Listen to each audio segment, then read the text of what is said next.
I had just turned 26 when my parents called me into the kitchen and said they had a serious proposal.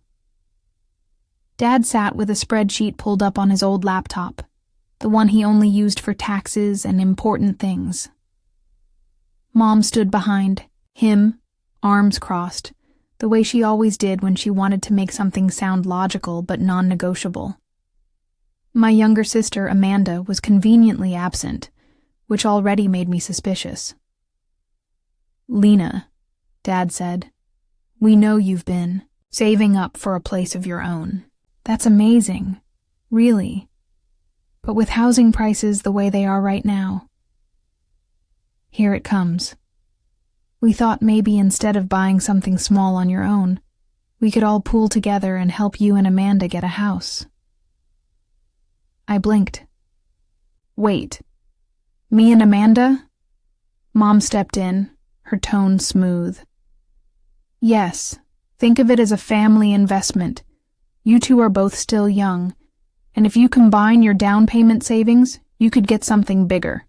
A 3-bedroom, maybe even with a yard. We'll co-sign, and you can live there together, build equity. It's smarter than renting." Smarter for who? Amanda had just finished cosmetology school and was living off tips and odd jobs.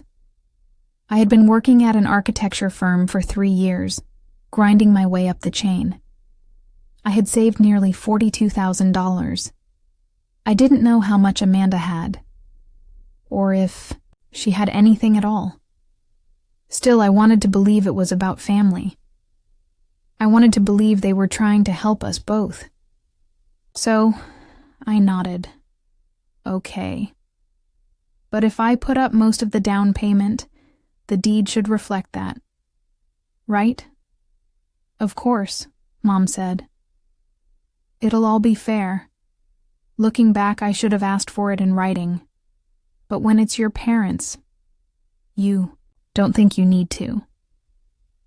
We found a house within a month. A light blue Craftsman with arched windows and a sunroom that Amanda swore would be perfect for her lash clients. I preferred the attic loft, with its slanted ceilings and exposed beams. We each mentally claimed our corners of the place like kids on Christmas morning. The price was high, $478,000. But with my down payment and a cosign from Mom and Dad, the mortgage was doable. I wired in my full savings. Amanda said her portion would be delayed but coming. I didn't press. I trusted her. Closing day arrived on a Tuesday. I took the morning off work, heart pounding with excitement. I had worked for this, sacrificed vacations, skipped dinners out, shopped clearance groceries. And now I was going to own my first home. At the lawyer's office, the documents were stacked thick and heavy. The notary pointed to where I should sign. But when I scanned the warranty deed, my stomach dropped. Only Amanda's name was listed as the grantee. "Wait," I said, voice tight. "There's been a mistake." The notary adjusted his glasses. "This is what was submitted for recordation." I turned to Mom. "What is this?" She glanced at Amanda, who looked suddenly very interested in the framed certificates on the wall. Mom smiled, a little too fast. "Honey, it's easier this way, since Amanda will be living there full-time and you'll still be traveling for work. It just made sense." My pulse roared in my ears, but I paid the down payment. "With my money," Dad cut in. "And you'll still benefit from the equity. It's just a technicality." A technicality. Like my name no longer being tied to the property I paid for. Amanda finally turned toward me and shrugged. "We're sisters. It shouldn't matter." But it did. And it would. I didn't sign. I didn't smile. I left. And that was the last time I let any of them see me blink first. Over the next few weeks, Amanda moved into the house like she'd won a prize.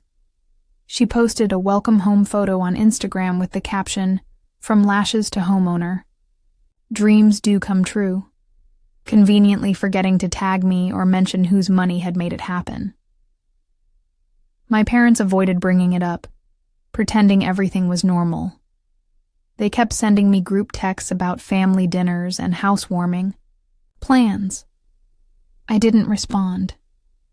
Instead, I quietly pulled out every receipt, every transaction, every message confirming my financial contribution. I ordered a copy of the deed.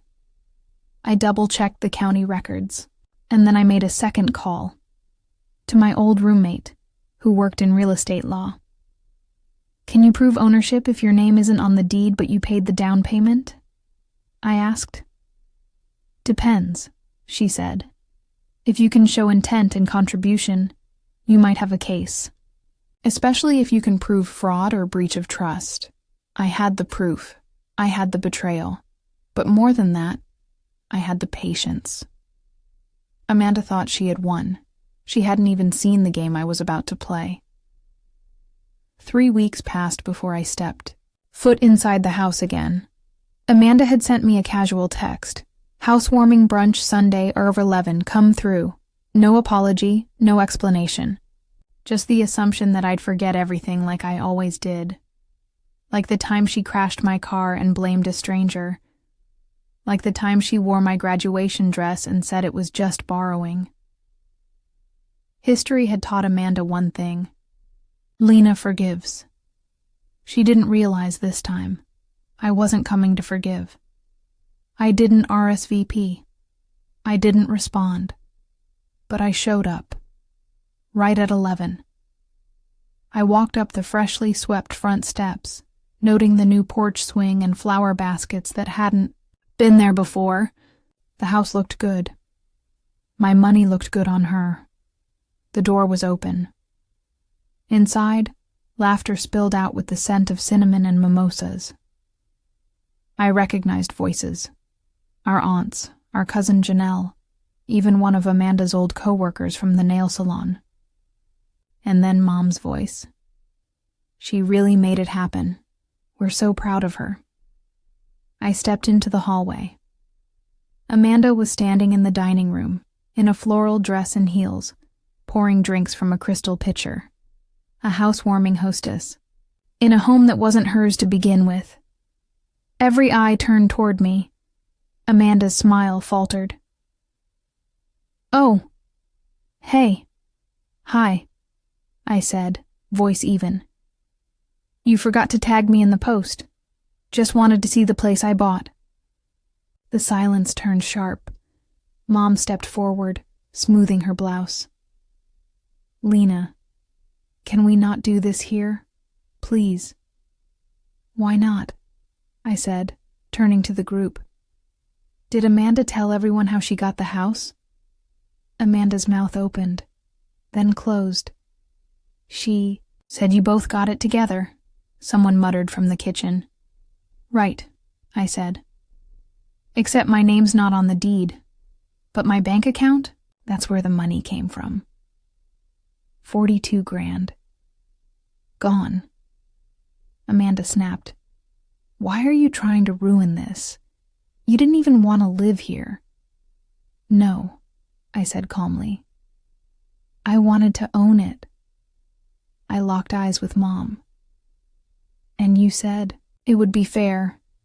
"Lena," Dad said, stepping forward with a fake laugh.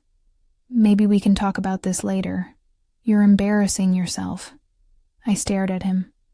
"No, Dad. I'm just not staying silent anymore." Part 5. The Quiet Moves. That same night, I filed a civil claim for unjust enrichment and constructive trust. My lawyer, Sarah, my former roommate, told me it would be a slow process. But I didn't mind slow. I liked slow. Slow gave people time to get comfortable, to get careless. The case would require discovery, financials, communication records, witness statements, all of which I had been quietly gathering. Meanwhile, Amanda went about her life as if nothing had changed. She posted her home office setup in the sunroom, the one I picked out. She painted the walls navy. She hosted 2 more girls' nights and started offering lash extensions from the guest bedroom, claiming she was finally building an empire. She even tried to invite me again, like the lawsuit didn't exist, like I was still the big sister who'd show up with cookies and pretend everything was okay. I didn't respond, but I was watching, especially when I found out the real reason. They'd rushed the deed into her name. They were planning to use the house as collateral for a business loan. Aunt Nadine let it slip over coffee. She wants to open a beauty studio downtown, she said. It's such a smart move, using the house to secure it. I didn't smile, because what Amanda didn't know, what none of them had bothered to ask, was that a constructive trust case, once approved by the court, would freeze her ability to use the property for any financial leverage, which meant no studio, no loan, and no more pretending she had built anything. The text came from Mom. We're having dinner this Sunday, just us. Please come. We need to talk. I didn't respond immediately. I waited 2 days, then replied, if Amanda will be there, I will too. She left me on Redbutt Sunday evening. I pulled up to my childhood home, the one I used to love before every memory inside it turned tight and uncomfortable. The house looked the same, but I wasn't the same girl walking in. The dining room table was set like it was Thanksgiving, which was ironic, considering how little gratitude anyone had shown me lately. Amanda was already seated, picking at a salad, her mouth tight and her nails sharper than ever. Mom had her apron on. Dad stood by the window, arms folded like he was preparing for a deposition. I sat down, placing my phone face up on the table. Dad started. Lena, we want to find a solution. This lawsuit, it's unnecessary. Family doesn't do this to each other. I raised an eyebrow. You mean like putting someone else's name on a deed after they paid the down payment? Amanda rolled her eyes. Here we go. I'm just saying, I said. If anyone started the legal nonsense, it was you 3, not me. Mom sighed, pressing her fingers to her temples. We made a mistake, okay? But suing your own sister isn't going to fix anything. She's willing to compromise now. Amanda spoke up. I'll give you 10,000. I laughed. 10? That wouldn't even cover the interest I've lost, Amanda. I gave 42. She's just starting her business, Mom interjected. She was never supposed to be the sole owner, I snapped. You know it. You said it yourself in that email. Mom blinked. What email? I reached into my bag, pulled out a printout, and slid it across the table. A screenshot. Her exact words from 3 months ago. As long as you and Amanda split everything fairly, we're good with this. We'll support whatever you both decide. You putting up the down payment gives you more control, obviously. Sent from Mom. 7:13 a.m. Silence fell. Dad squinted at the paper. Amanda's lips parted. Wait. You saved that? Sarah notarized it last week. Mom looked like she might faint. I didn't mean... You did, I said flatly. You just didn't. Expect me to keep it. Part 7.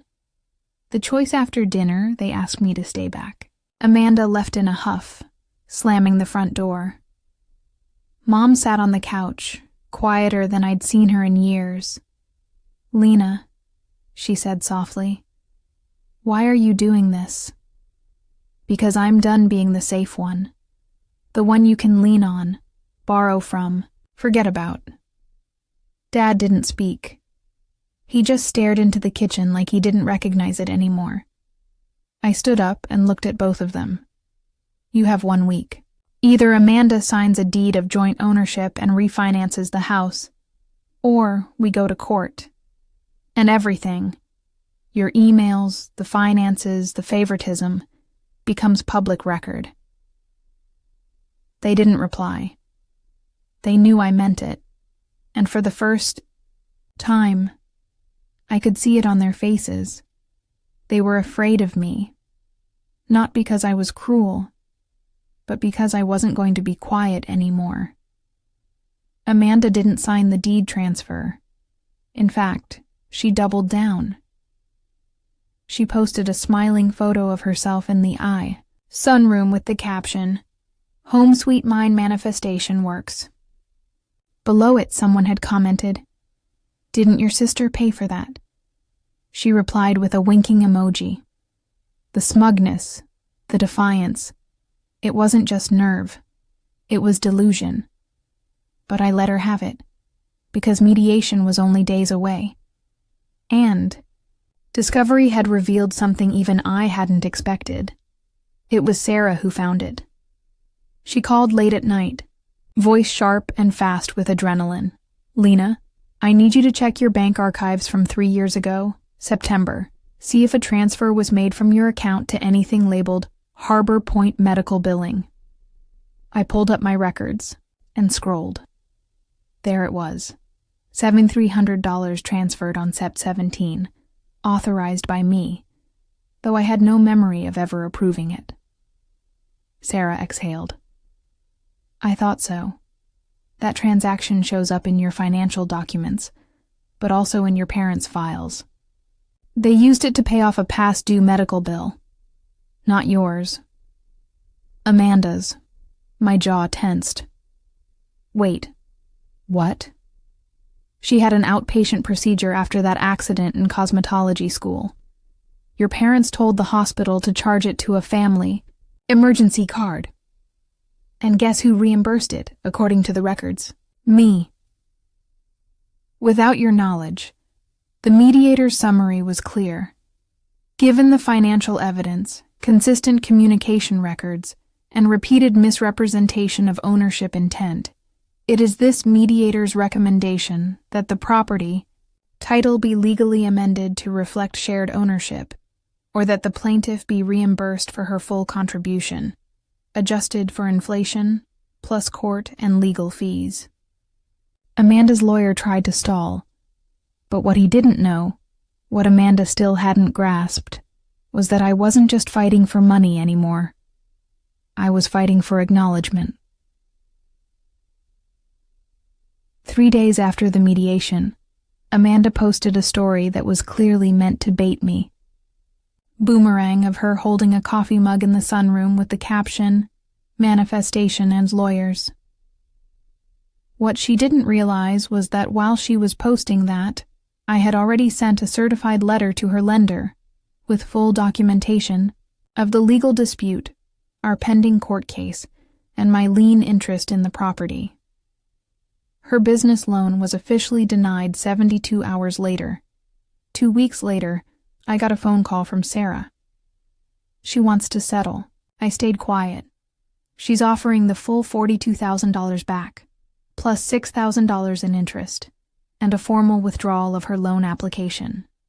No court. I could feel the tightness in my jaw, the weight of years, not just from Amanda, but from the silence I had swallowed inside that house. "I want the deed amended," I said. "Not just the money. I want my name where it should have been from the beginning." Sarah paused.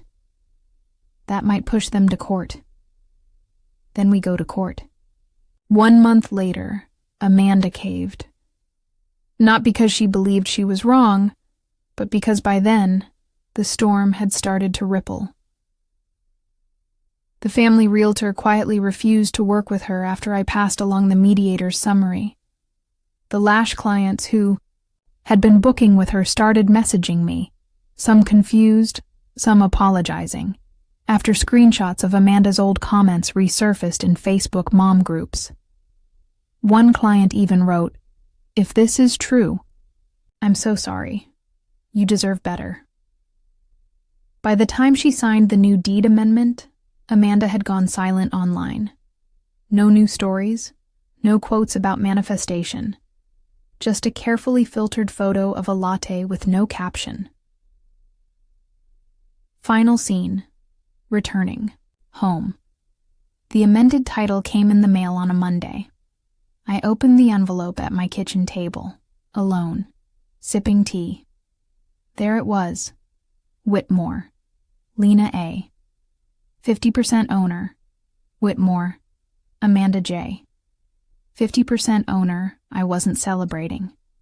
I wasn't even smiling. But I was at peace. I drove to the house that afternoon, the house I had nearly walked away from. Amanda was gone, staying with a friend. The place was still, heavy with quiet.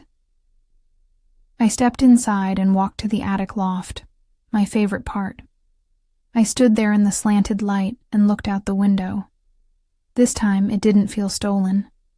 It felt like mine. I pulled out my phone, opened the camera, and snapped a photo of the beams I'd always loved. I posted it with no tag, no caption, just a location pin. Home.